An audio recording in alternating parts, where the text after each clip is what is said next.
in the attic, so he's fine. Oh, Good morning. I thought he might be in that giant cabinet behind you. No. So good morning, Haiti Oropesa with Florida You Judge, and the who's hosting today this morning is Stephanie Pointer. Stephanie, good morning. Good morning. And co-hosting with us is Daryl Heisch. I'm a co-host too. Daryl's a co-host. We're co-piloting, but we have as a special guest today former County Commissioner Kimberly Overman. And good morning, Good ma'am. morning. Thank you for having me. Of course, of course. So we started early, a couple of minutes early, and hopefully the community will tune in to become informed. If not, you can follow this or view this after it the live ends, and hopefully you'll share. I'm sure we're going to be edified this morning with a lot of information in regards to affordable housing. I'd really like to start with some basic, Kim. Tell us who you are, why we care what you think, where you came from, and how we got to the point where we're at today, and wind that up with how this Housing Leadership Council that you've created is going to impact our community. Thank you, Stephanie, for the question. That's great. Well, I'm Kimberly Overman. I moved to Tampa in 1984, raised my family here, and prior to a public life as a public official, I ran a financial planning asset management practice. In 18, I decided, actually 17, 18, I decided to run for office. I had been a serial volunteer on the City of Tampa's Budget and Finance Committee, as well as what was called the MPO, which is our transportation area, prior to running for office, and was successful at actually winning a seat as a county-wide county commissioner for District 7. That gave me the opportunity to serve on several boards. And the first one I selected and was supported by my board was the Affordable Housing Advisory Board. We reorganized that board to a real board rather than a department meeting, basically, and brought stakeholders to the table to really activate the county's plan for developing housing for the people who live and work in Hillsborough County. The majority of people in Hillsborough County are spending more than 30% of their wages or their income on housing, and that has been the case for quite some time. But since COVID, when we did such a great job of bouncing back as an economy and getting people back to work, everybody and their brother around the country has decided that Tampa is a great place to live, which is wonderful, except for the people who live here are finding themselves in a very difficult position of finding a place to live that they can afford. Can you just briefly, because we use the term affordable housing, and I think everyone in this podcast understands what affordable housing is, but in my experience, folks often get confused between the term Section 8 and affordable housing.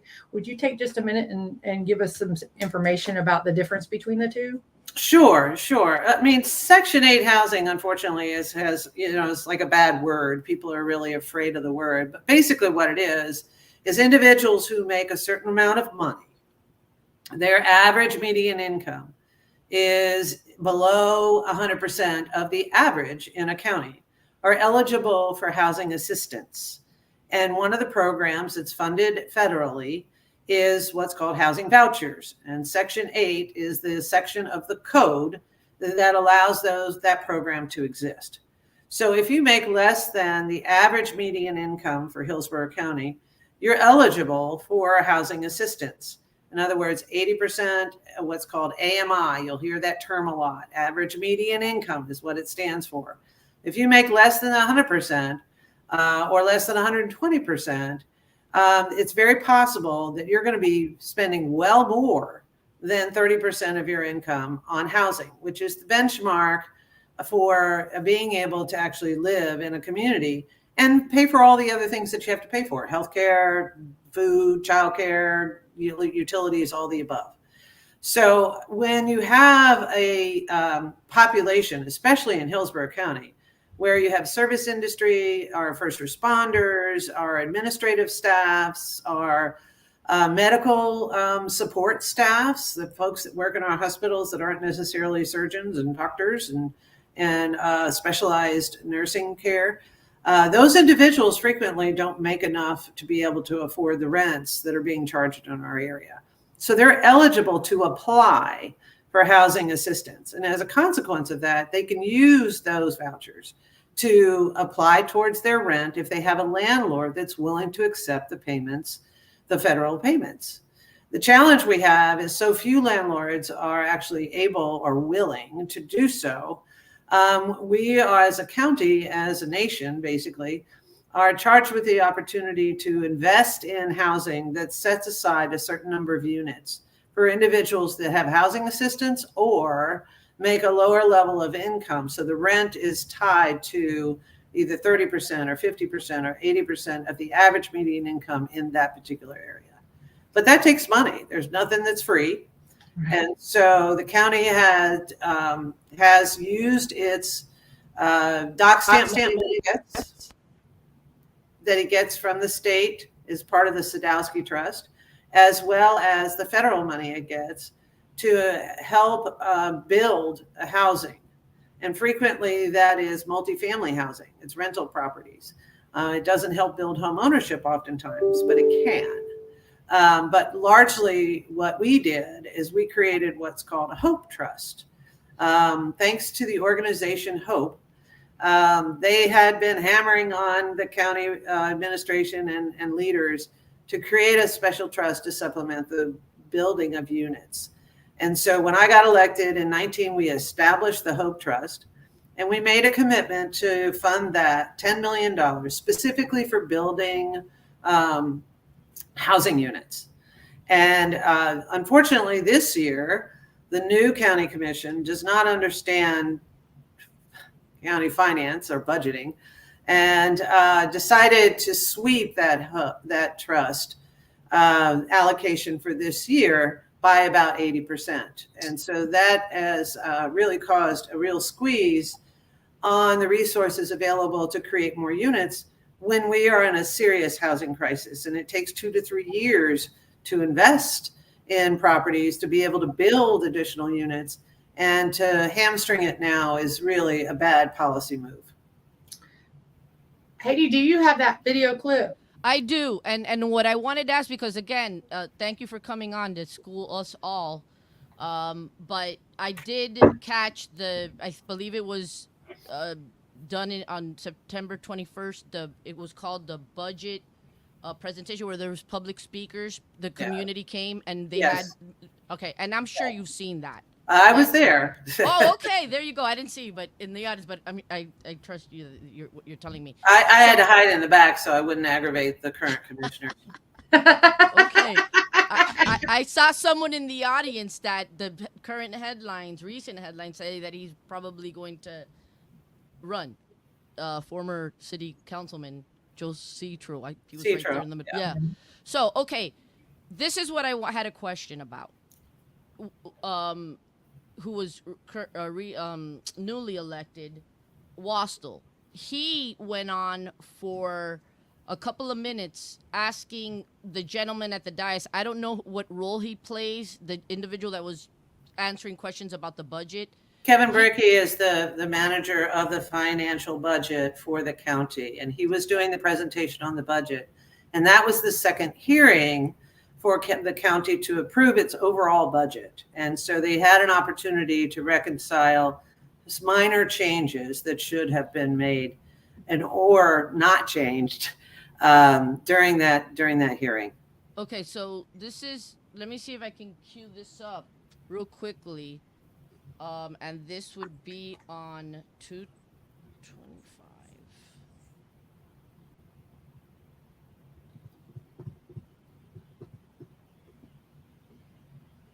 Made cleared up because I thought it was a good point. The comment about the recommended $136,754,000 for affordable housing services.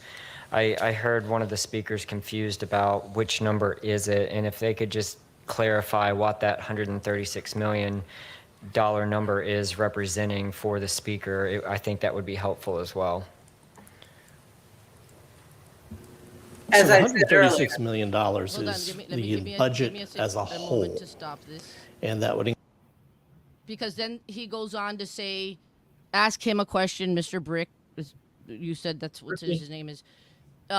He asks him about monies that are there for affordable housing that in addition to the 10 million from the Hope Fund. And he said that there was well over 100 million for the fiscal year of 2024 that went for affordable housing. And so I just want to understand that because I'm reading headlines and I'm starting to get upset at one of the council or commissioners who previously benefited from affordable housing, who interestingly, she said nothing throughout this hearing at all. She remained mum. So Yeah. Yes, she certainly did. And there's a lot of good reasons for that. It's funny you should say that because I was just reading the article on that, and that's what my facial expression was about. I was like, hold on, time out. You mutually you benefited fully from this program, and then you did the old rabbit in the hat trick. You found a better job, and now you moved on.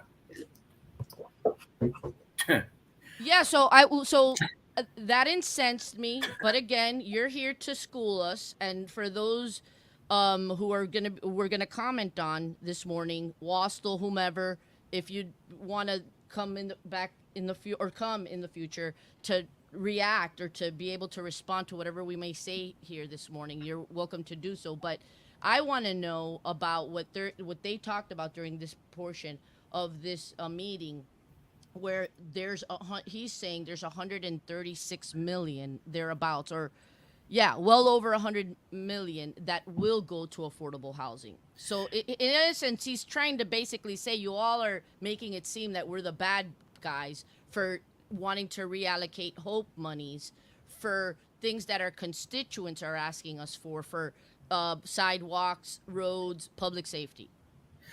Let me help you understand. And that my comment earlier was that we have commissioners right now that really don't understand the budget, even though they claim to. That entire amount that was mentioned is the budget associated with the county's effort towards affordable housing. So it includes all of the staff that actually manage our affordable housing programs, all of the folks that have to monitor all of the properties that we previously invested in to make sure that those properties are meeting the guidelines that are required to allow for and to ensure that affordable housing units are made available to people who are eligible for affordable housing assistance. It also prepares all of our federal reports for the federal money that we get towards either housing or community development block grants. It manages a whole department of individuals who help manage our housing resources. So, if we didn't spend that money, there would be no one that works at the county that addresses housing. And that's a sort of insane concept. I mean, that's the whole point of government, is to do things that the private enterprise would not otherwise do, right? To serve the community when it's in the community's best interest, to make sure that people have safe and secure housing to live in so that their children can stay in a home, whether that be an apartment or a house, and can learn and become productive citizens. There's individuals that just don't have that in our county right now. Kim, how much? Oh, sorry. And Gretchen. The last piece of that is really helping people understand. They did not understand that was the budget for the entire affordable housing department that manages housing subsidies, helps relocate people when they get evicted, to manage our eviction program, to providing the matches for the dollars that we have to have when we get federal dollars, because oftentimes we have to have our own dollars to match those programs, and to invest in properties to make up the gap in financing when tax credits or other programs are not enough to have a property built. Okay, good Kim, how morning, much of that Gretchen. goes to the city? Gretchen, I just wanted to Sorry. bid a good morning to Gretchen Meckler, who's tuning in. Thank you for tuning in. And I also wanted to Hey, Celeste. post Hey, Mona. Mona Judge Johnson. Do the Democrat have the majority of the Republicans have the majority on the county commission? The Republicans have the majority. Yes. Right now.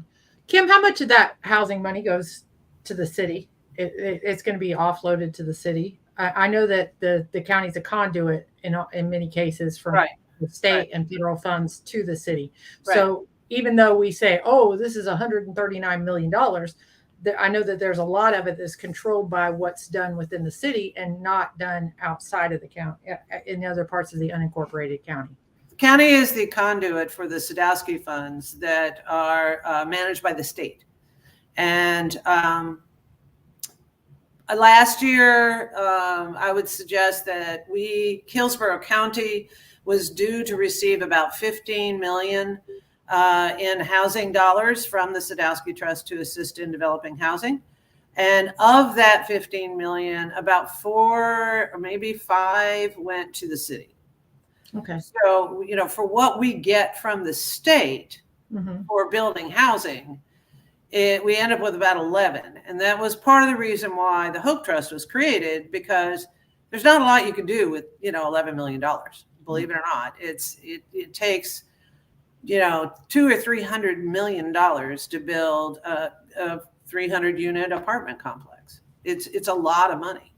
And with interest rates at 8.5% right now, it is incredibly difficult for an investor or a group of investors or a developer that wants to develop and build an apartment complex to be able to make the numbers work.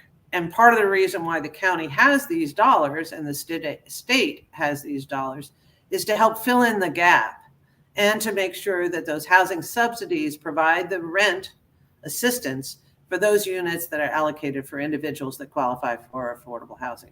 I'd like to just finish this portion of this, so that then I'd like Overman to respond. Sure. Include grant funds. And there are quite a lot of grant funds in the affordable housing program. The other numbers were only those figures that came from the countywide general fund and the unincorporated area general fund, which are subsets within the whole budget. So I see the actuals for 2022 ended up being 26 million. The adopted for 23 was 115. The recommended for affordable housing services for 24 is 136 million.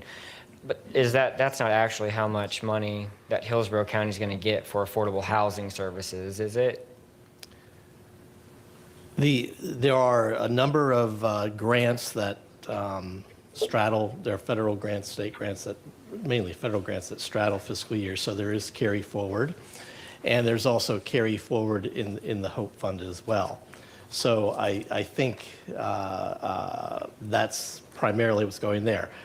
The additional amount in the recommended budget and the tentative budget going into the Hope Fund is 10 million. So then I'm not trying to trip you up. I want to make sure that everyone understands what the real number is that we're dealing with, because I know there's a lot of different funding mechanisms. So then is the real number for fiscal year 24 affordable housing services without this $10 million of property taxes, then would the real number be $126 million for affordable housing services in Hillsborough County for fiscal year 24?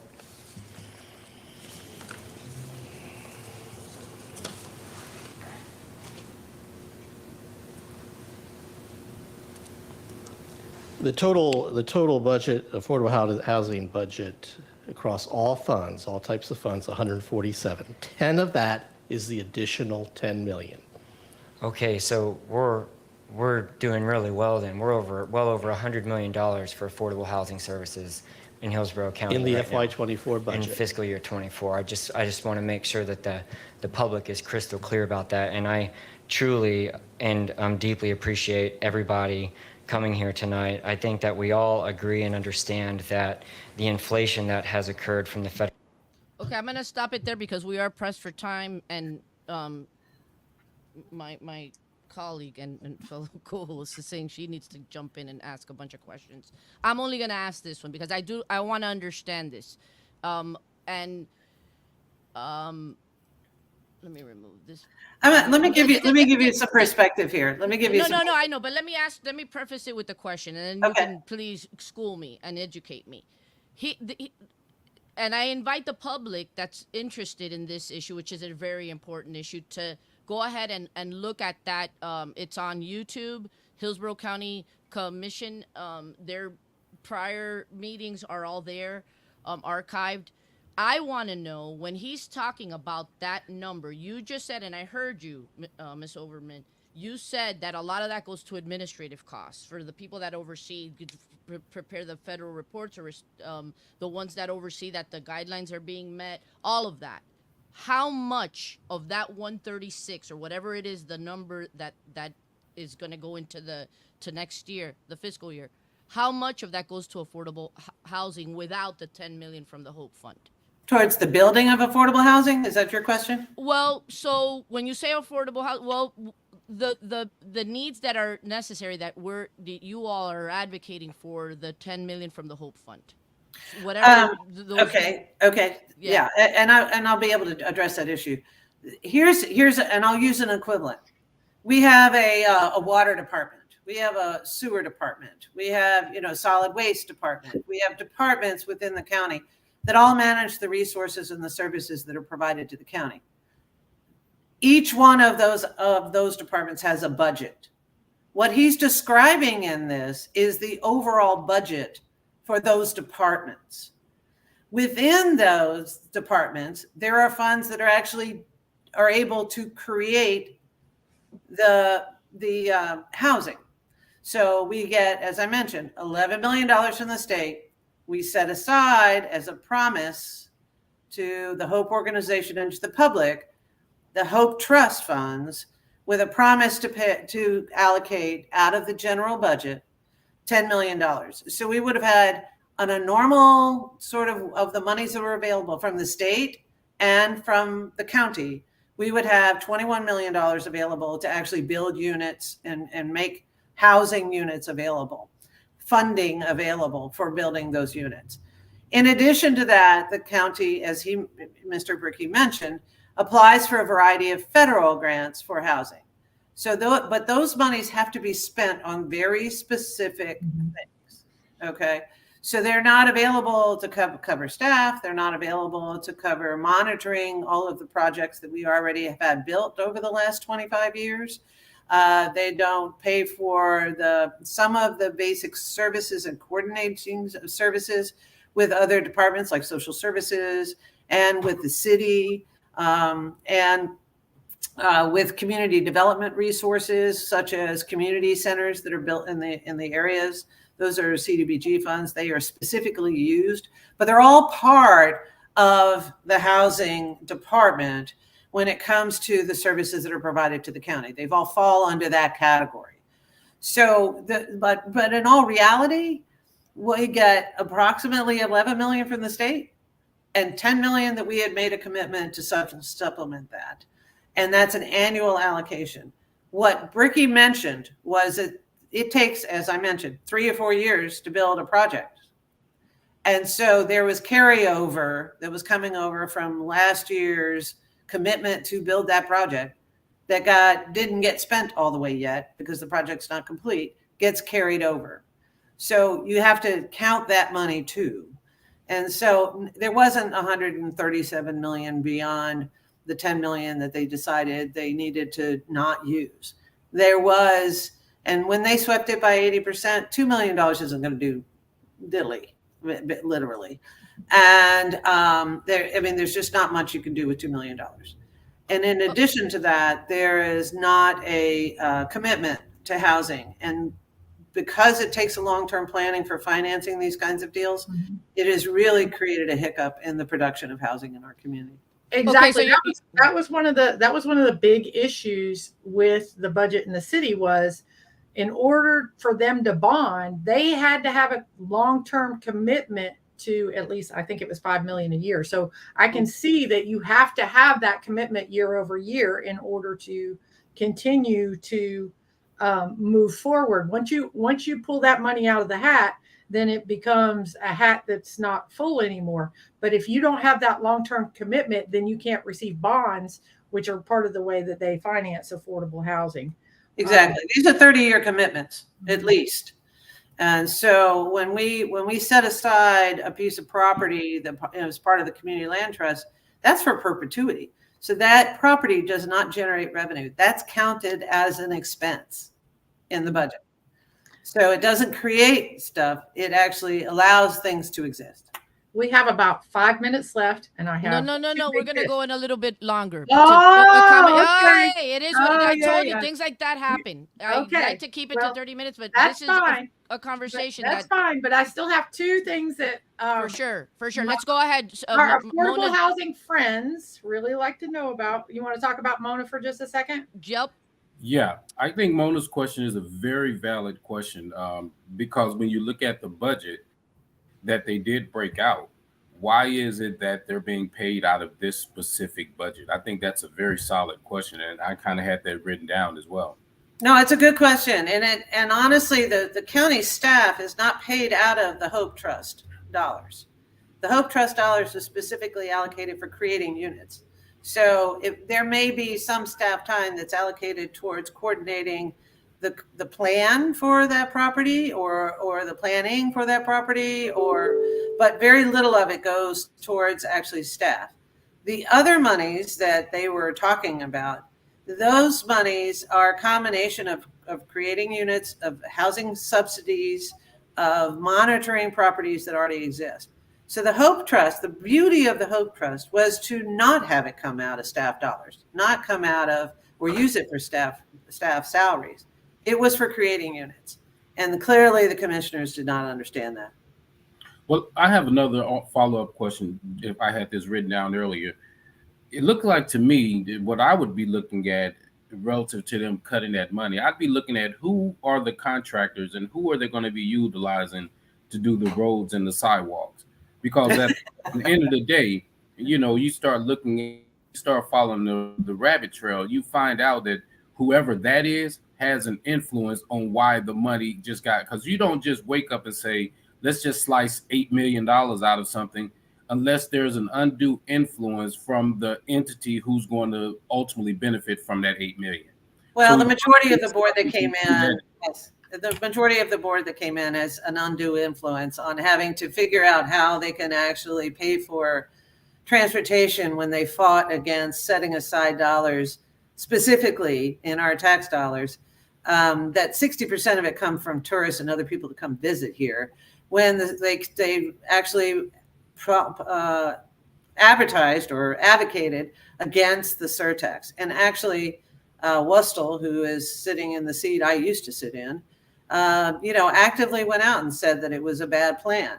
And now he wants to spend every penny, whether it's eligible to be spent or not, on transportation. And that's, there's nothing free in this world. And so to have it come out of the housing dollars instead of having it come out of what could have been transportation dollars seems a bit rich in terms of not understanding how the financing of federal dollars, local dollars, and county dollars work. Yep. I agree, because it seems like to me, if you got a transportation budget, you should have pulled the money from there versus pulling it out of housing. It just makes sense. When you say it out loud, it just makes sense.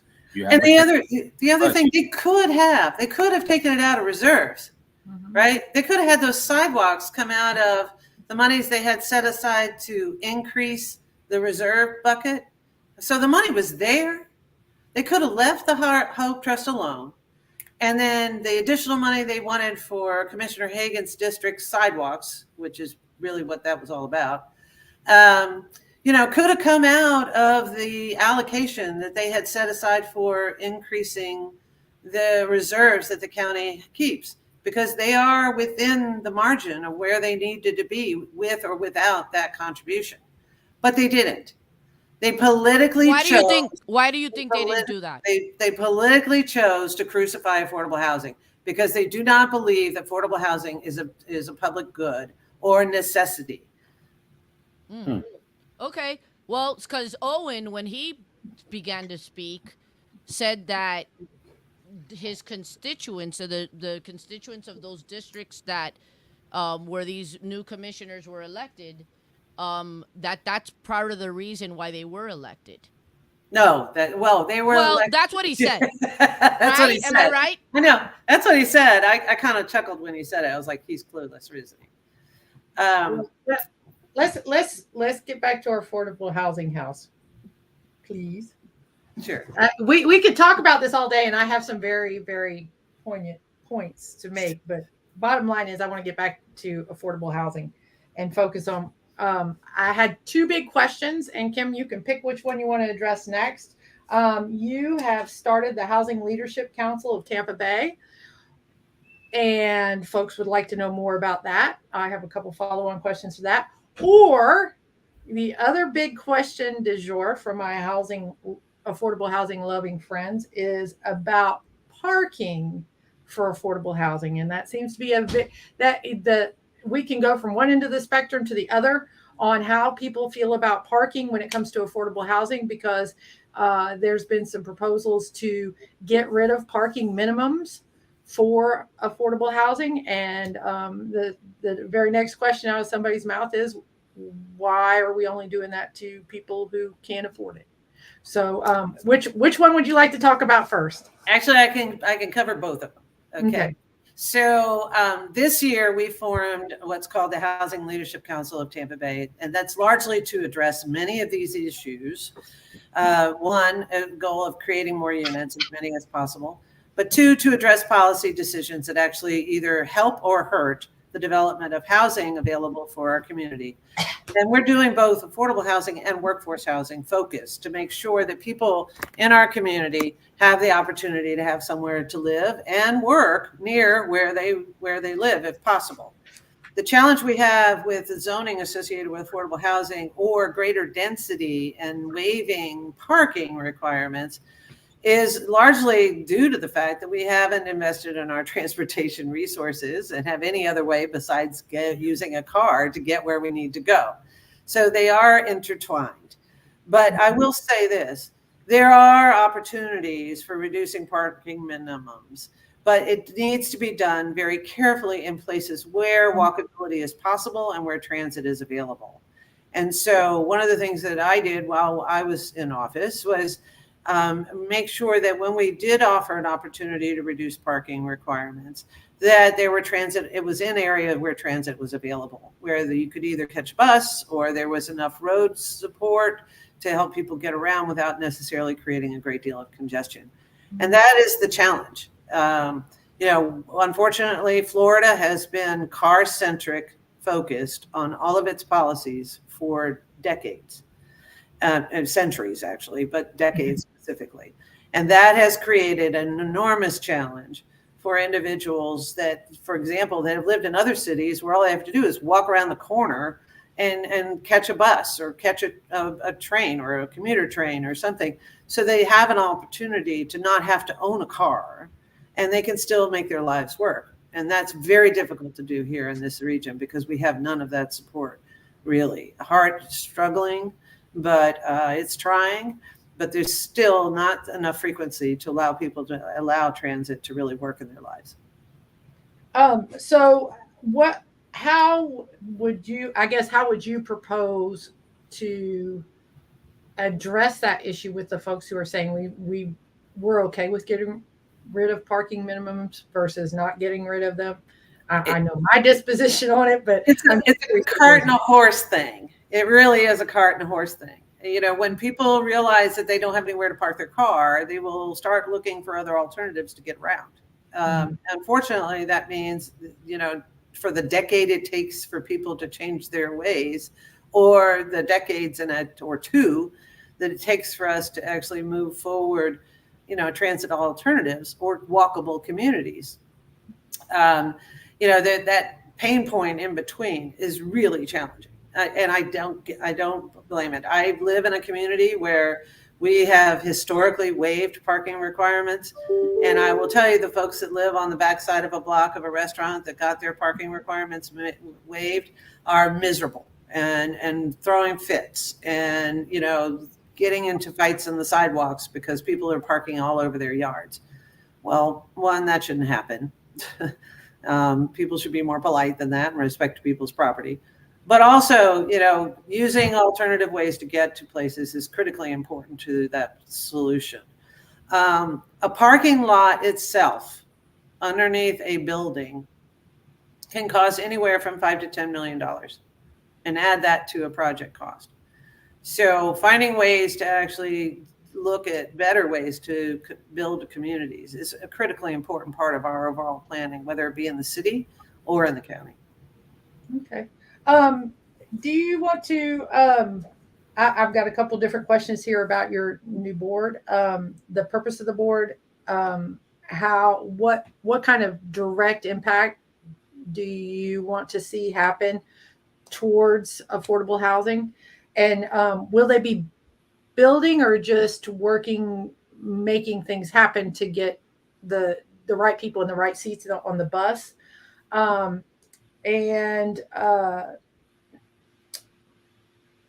let's start with those.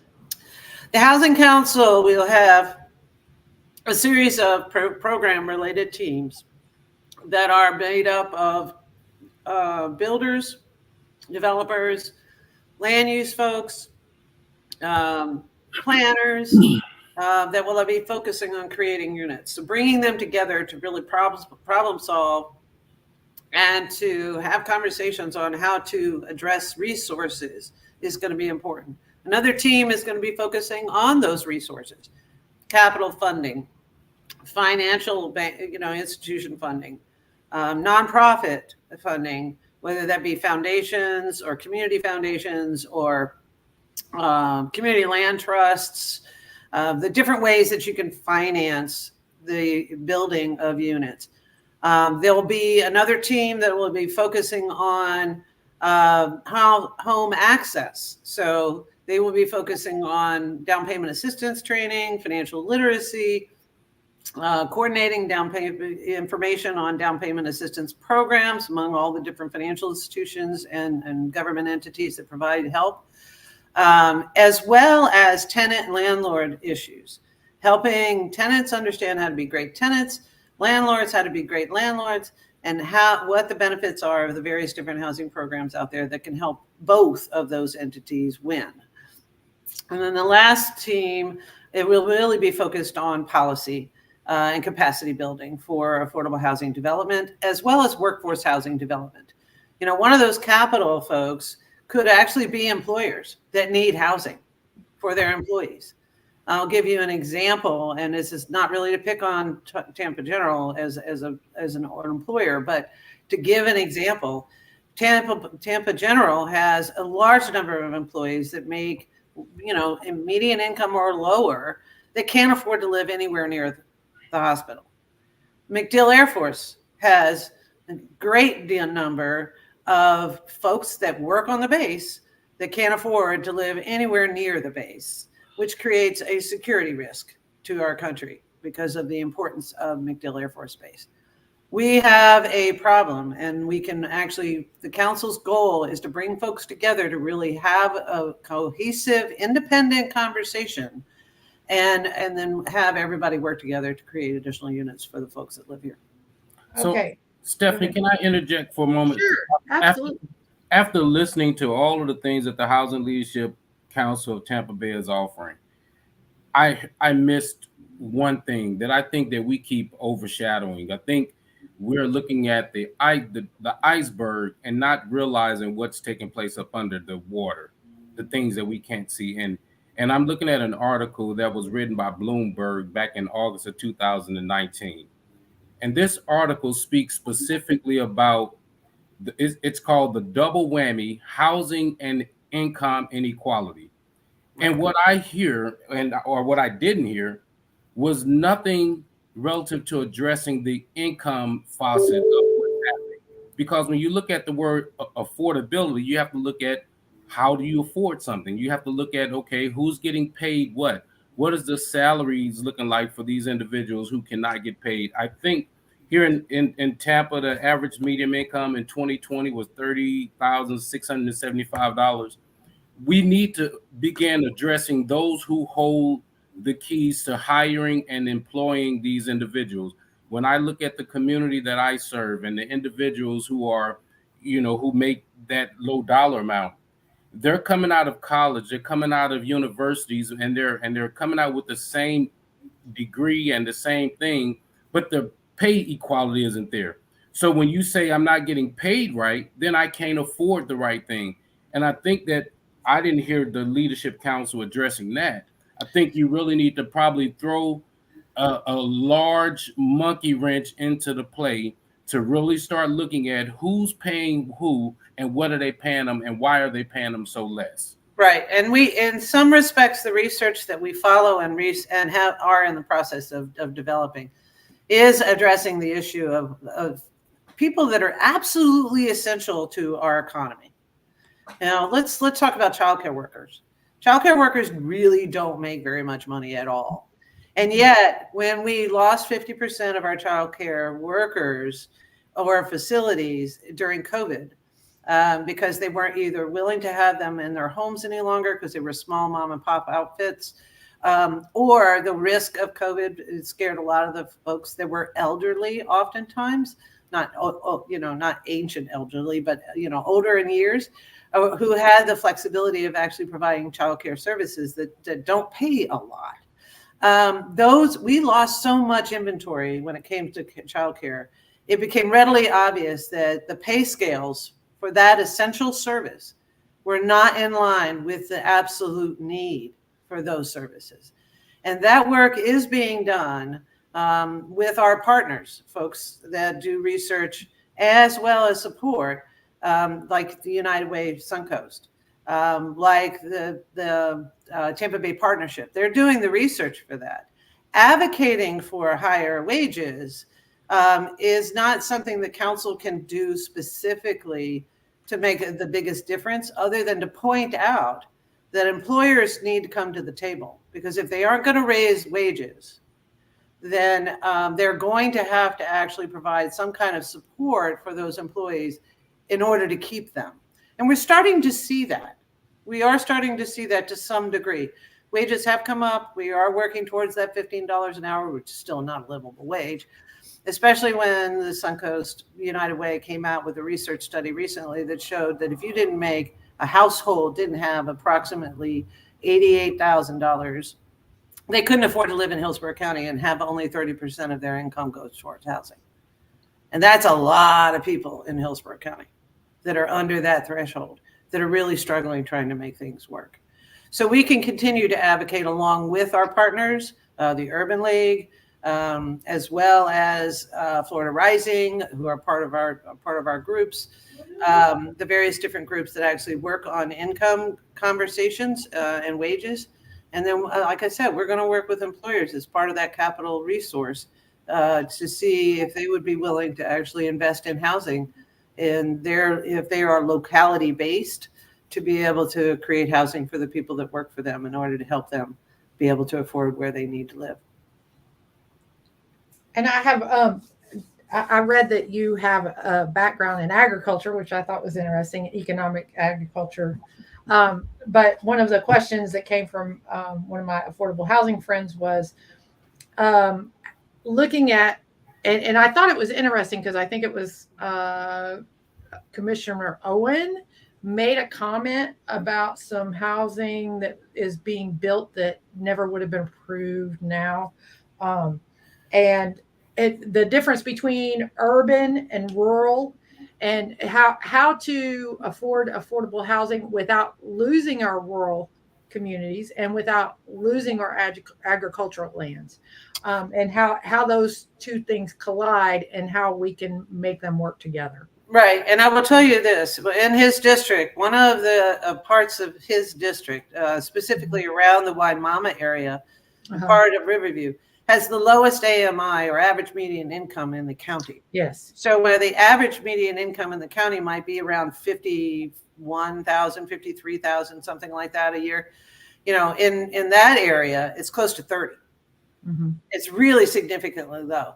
So, but the workforce that works there are agriculture workers and service workers and new people that have come in and raised the home prices to a point where the people who live there are being forced out. They're gentrifying the entire community, similar to what is happening in East Tampa, where money's coming in, they're buying up the homes, or they're building homes that are outside of the median income that can support those homes.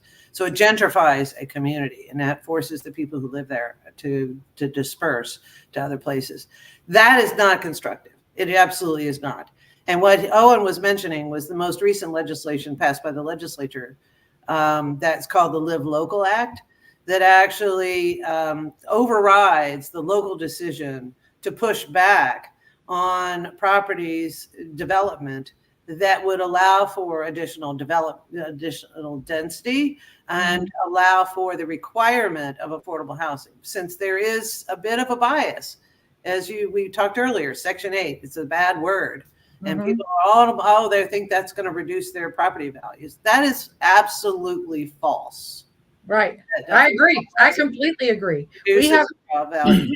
I like to point out that we have an affordable housing community going in South Tampa.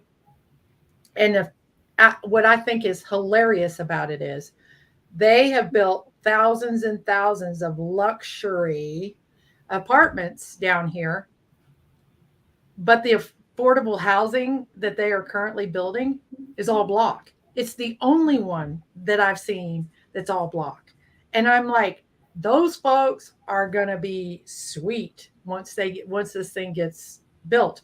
And the irony of it all is what they're building for those folks in the affordable units is head and shoulders above what everybody else is going to be getting.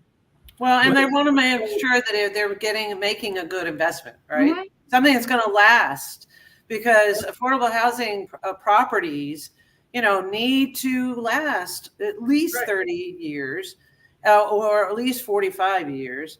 And now the financing is for perpetuity.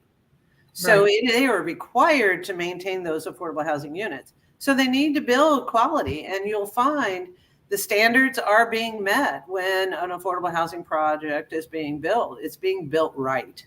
And that's what I fought for, and what I continue to fight for with the work that's being done with the Housing Council. There is a misconception that affordable housing, properties are crappy properties. And when that's not even true, I would suggest that most people would drive by an affordable housing property and never know that it was.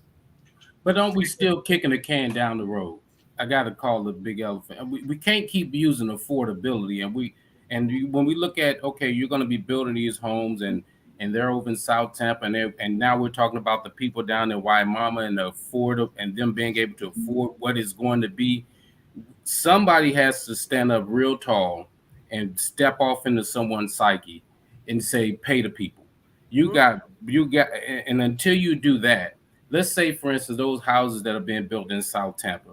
As you're building those houses in South Tampa, the people who are being moved out of East Tampa and out of all these communities now, where do they go now while that's being built? And by the time that gets built, those people will be fully kicked down the road again, and they can't go to Waimama because Waimama is building new houses. So we keep kicking them down the road, and we keep saying affordability. As Dr. Claude Anderson say, give these people some money. Mm-hmm. Give us some money. Give us the income. I mean, when I was looking for employment with as educated and degree that I may or may not be, you're still saying to me that, hey, here's only a $40,000 income.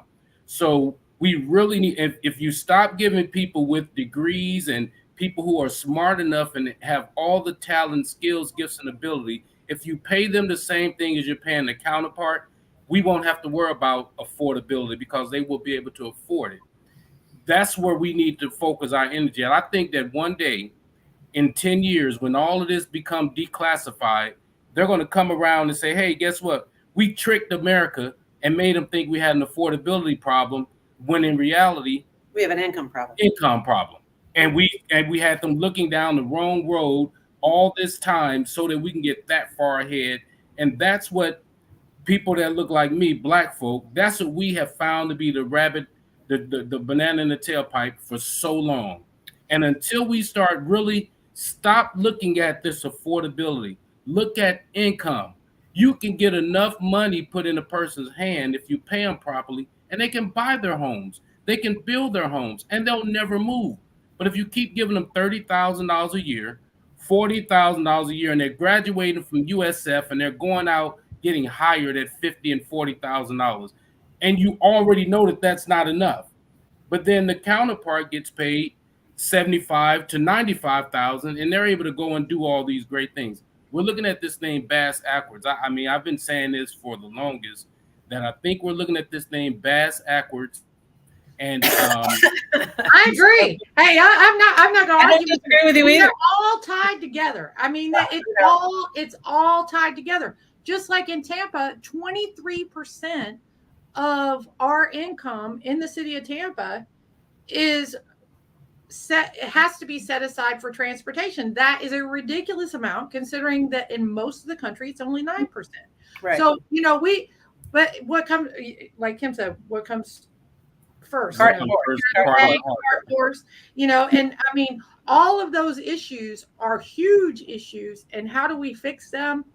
I personally, I think the number one way and the easiest way to do that is to really, really lean in on public transportation, because if we can free up from 23%, get it down to something that's more reasonable, like 10%, it's going to free up more money for housing. It's going to make it not as substantive that somebody has to make $50,000 a year in order to be able to pay their rent or buy groceries or make the choices that they need to make. And I completely agree with you, Daryl. I think but Yeah, I Yeah, think but how do you fix that? How do you fix that? Yeah, Daryl, I think you're right on point, but the challenge you have is, private enterprise. That's right.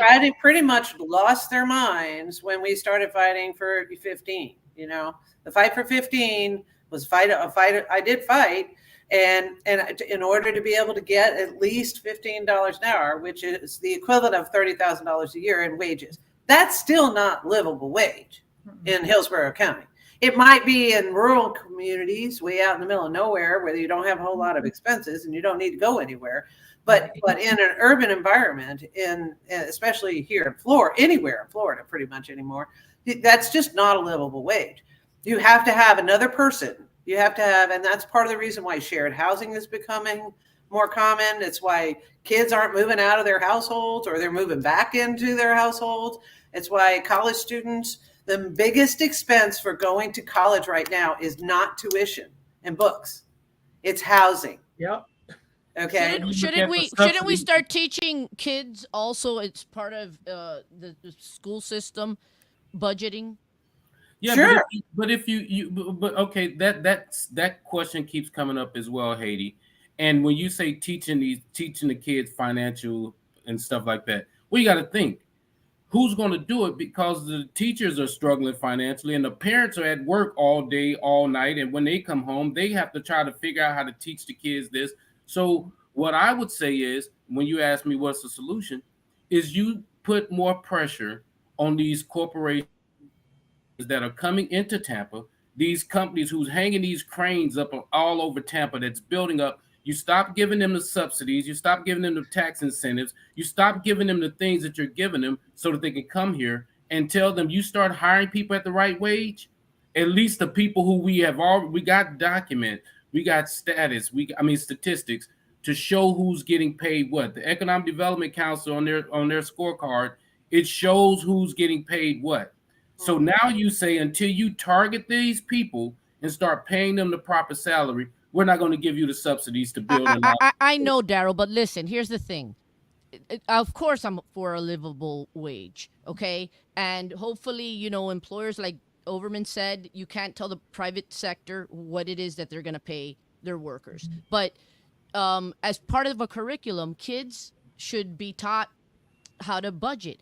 I see people mismanage their own monies that they make. Yes. And that's the truth. And then they want government to help them. Right.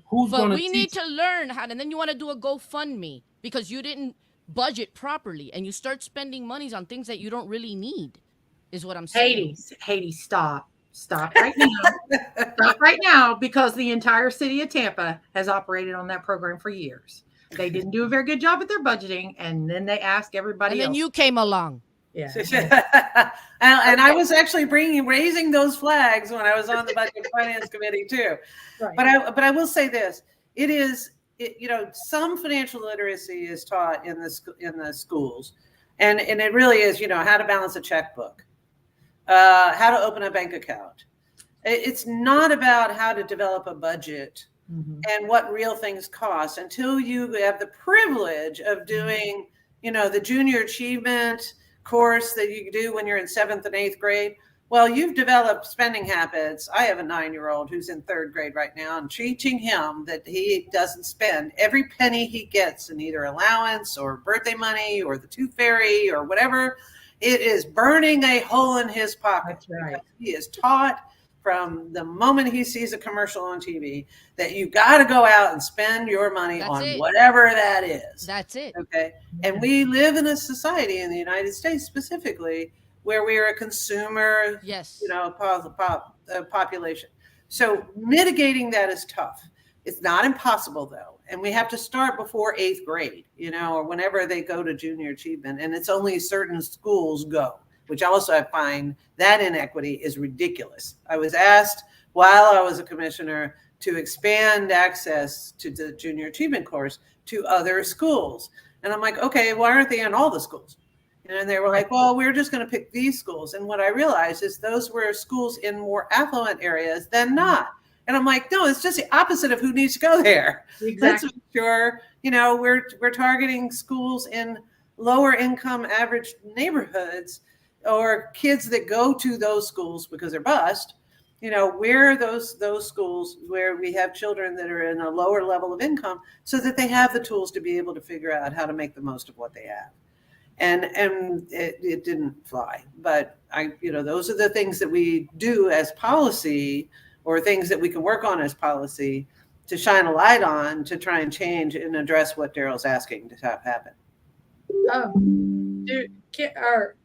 Haiti, do you think it's we want to let Kim have her final say about Yes, that's housing? fine. That's fine. Yep. So we can And wrap you it don't have up? any other questions? You don't have any other questions? I could ask questions for days, but We'll do another one. We'll do another broadcast. Highlights for my folks who wrote questions, and I hope I hit everybody. I got at least close to an answer for everybody. And Okay, good. But I want to give Kim the opportunity to say something that she hadn't hit on already today, if she does. Well, I appreciate the invitation. I truly do. Oh, listen, and you have 4 minutes, and I'm going to give all of them to you. And if you could insert in that, the Republicans on the Hillsborough County Commission right now are the ones that did what you all are saying it was a bad thing. What I want you to address is the apathy of voters. Because essentially, whoever's on the commission is tasked to address these issues and have the power to create the policies to make the changes and impact affordable housing in a positive way. It's going to take the right persons, and the voters are the ones that are tasked with becoming informed, vetting the candidates, and going out to vote. True. Very true. I have to be a little bit careful because nonprofits do not get partisan. But I will say the previous county commission, which was a Democratic majority, put into place the Hope Trust and put into place the focus. And while I was there, each year for 2 years in a row, I put in additional $1 million into the Hope Trust or into housing efforts because I thought it was an important priority. In addition to that, we managed 3 budgets during COVID, and much of some of the dollars in the American Rescue Plan as well as the CARES plans went towards supporting housing efforts. So their previous administration actually did a pretty good job of actually keeping a tenant bill of rights in place, although that got killed last year by the Tallahassee. And so there's leadership now that is just not focused on the prioritization when it comes to housing. So that being said, part of what I saw as an opportunity when I was no longer in office is an opportunity to bring to a bipartisan conversation about how do we address our housing related issues, and was asked to create the Housing Leadership Council of Tampa Bay. It will be a bipartisan organization that will work on policy, as well as bringing investors together, as well as bringing resources together in order to create opportunities for additional units and additional access to rental properties. The website is HLCTB, which are the initials for the Housing Leadership Council of Tampa Bay.org. That website is that HLCTB as in boy? Correct. Okay. Yeah. Could you finish that up so that I can post it? Housing Leadership Council of Tampa Bay.org. We're starting in Hillsborough County, and then we'll expand to the surrounding counties as we build the organization. It's brand new. We have very little resources, but we're getting a lot done.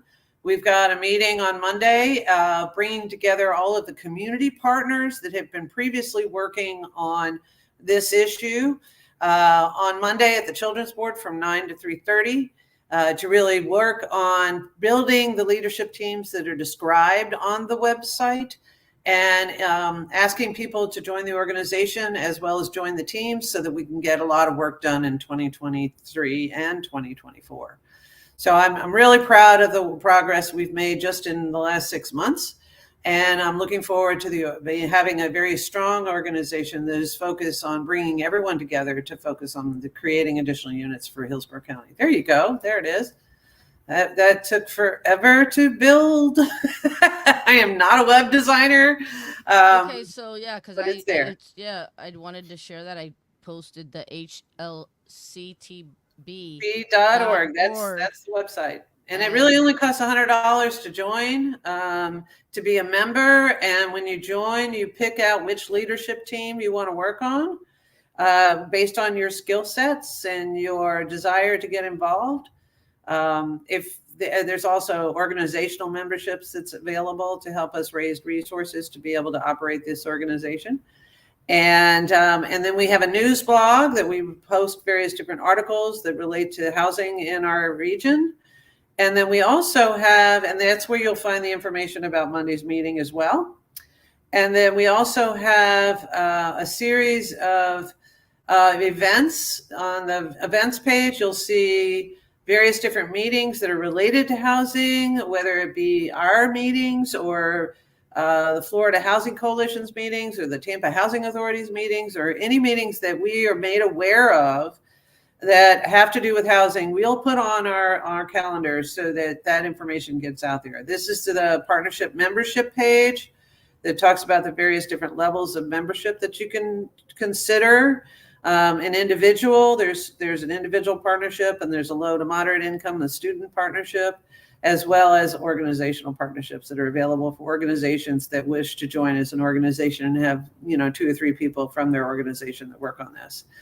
Our partners right now that we're working with are United Way, the Worth Initiative, which was put together and funded by Wells Fargo over the last couple of years, and the CDC of Tampa has been really helping me get this up and running. They've been great resources.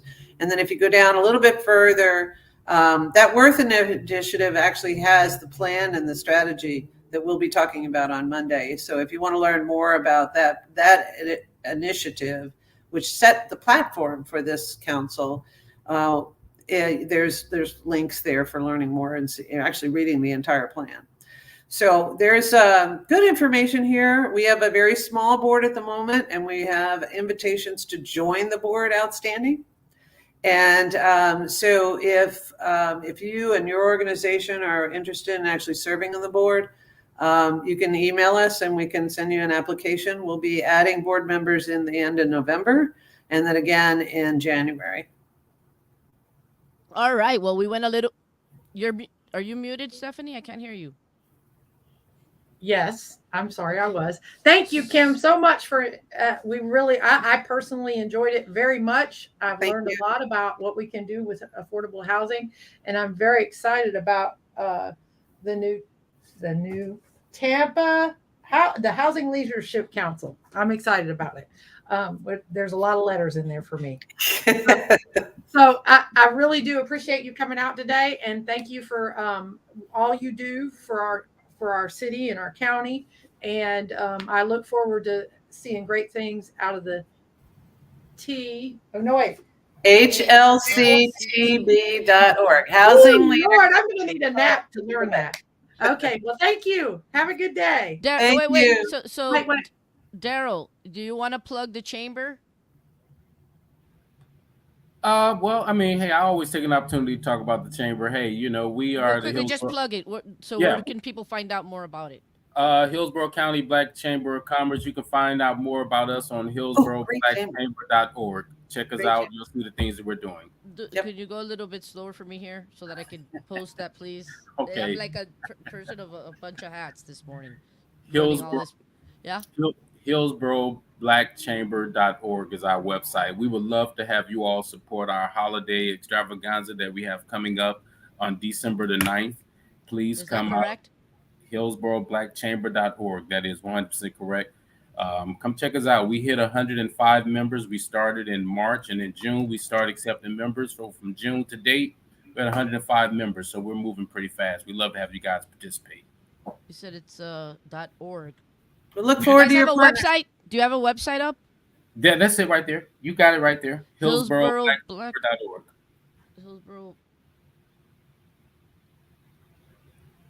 Hillsboroughblackchamber.org. Correct. Okay, but I mean, is there a because I'm not getting a website. What do you mean you're not getting the website? Trust me, I've been there. It's like, yeah, I have a website, but it didn't work today. Right.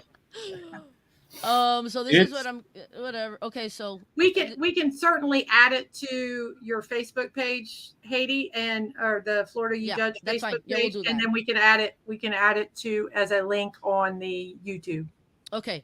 Thank you, Yeah. Stephanie, for hosting today. You took a lot of work off of me. Thank Yeah. you, Ms. Overman, for joining us. Thank you, Daryl, also for hosting. And Haiti Oropesa, along with Daryl Heich, Stephanie Pointer, Florida You Judge. Till next time. Thank you.